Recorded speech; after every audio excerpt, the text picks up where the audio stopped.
ಪಾಕಿಸ್ತಾನ ವಿರುದ್ಧದ ಆಪರೇಷನ್ ಸಿಂಧೂರ್ ವೇಳೆ ನಮ್ಮ ವೀರ ಯೋಧರೊಂದಿಗೆ ದೇಶ ಪ್ರೇಮ ತೋರಿಸಿದ ಪಂಜಾಬ್ನ ಪುಟ್ಟ ಬಾಲಕ ಇದೀಗ ನಮ್ಮ ಸೇನೆಯ ಹೃದಯವನ್ನೇ ಗೆದ್ದುಬಿಟ್ಟಿದ್ದಾನೆ. ಪಂಜಾಬ್ನ ಫಿರೋಜ್ಪುರ ಜಿಲ್ಲೆಯಲ್ಲಿ ವಾಸಿಸೋ ಜಸ್ಟ್ 10 ವರ್ಷದ ಶವನ್ ಸಿಂಗ್ ಅನ್ನೋ ಪುಟ್ಟ ಬಾಲಕ ಆಪರೇಷನ್ ಸಿಂಧೂರ್ ವೇಳೆ ಯೋಧರಿಗೆ ಬಹಳ ಸಹಕಾರಿಯಾಗಿ ಪ್ರೀತಿ ತೋರಿಸಿದ. ತಾಲವಾಲಿ ಗಡಿ ಜಿಲ್ಲೆಯಲ್ಲಿ ನಿಯೋಜನೆಗೊಂಡಿರೋ ಯೋಧರಿಗೆ ನೀರು, ಐಸ್, ಚಹಾ, ಹಾಲು, ಲಸ್ಸಿ ತಗೊಂಡೋಗಿ ಕೊಡ್ತಾ ಇದ್ದ. ಕಾರ್ಯಾಚರಣೆ ವೇಳೆ ಆಯಾಸಗೊಂಡಿದ್ದ ಯೋಧರಿಗಾಗಿ ಇದನ್ನೆಲ್ಲ ಹೊತ್ಕೊಂಡು ದೂರದ ಮಮ್ದೋಟ್ ಅನ್ನೋ ಪ್ರದೇಶದಿಂದ ನಡ್ಕೊಂಡ್ ಬರ್ತಾ ಇದ್ದ. ಇದಕ್ಕೆ ಆತನ ಮನೆಯವರು ಕೂಡ ಒತ್ತಾಯ ಮಾಡಿರ್ಲಿಲ್ವಂತ. ಈತ ನಾನೇ ಕೊಡ್ಬೇಕು ಅಂತೇಳಿ ಹಠ ಹಿಡಿದು ಈತನೇ ಬರ್ತಾ ಇದ್ದಂತೆ ಬಾಲಕ.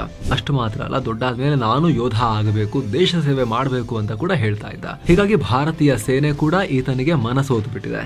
ಈ ಬಾಲಕನ ಮುಂದಿನ ವಿದ್ಯಾಭ್ಯಾಸದ ಖರ್ಚನ್ನ ನಾವೇ ನೋಡ್ಕೊಳ್ತೀವಿ ಅಂತ ಭಾರತೀಯ ಸೇನೆಯ ಗೋಲ್ಡನ್ ಆರೋ ಡಿವಿಷನ್ ಹೇಳಿದೆ. ಇತ್ತೀಚೆಗಷ್ಟೇ ಫಿರೋಜ್ಪುರ್ನ ಮಿಲಿಟರಿ ಬೇಸ್ ನಲ್ಲಿ ಅಭಿನಂದನಾ ಸಮಾರಂಭ ಕೂಡ ಇಟ್ಕೊಳ್ಳಲಾಗಿತ್ತು. ಈ ವೇಳೆ ಸೇನೆ ಈ ಬಾಲಕನಿಗೂ ಸನ್ಮಾನ ಮಾಡಿತ್ತು.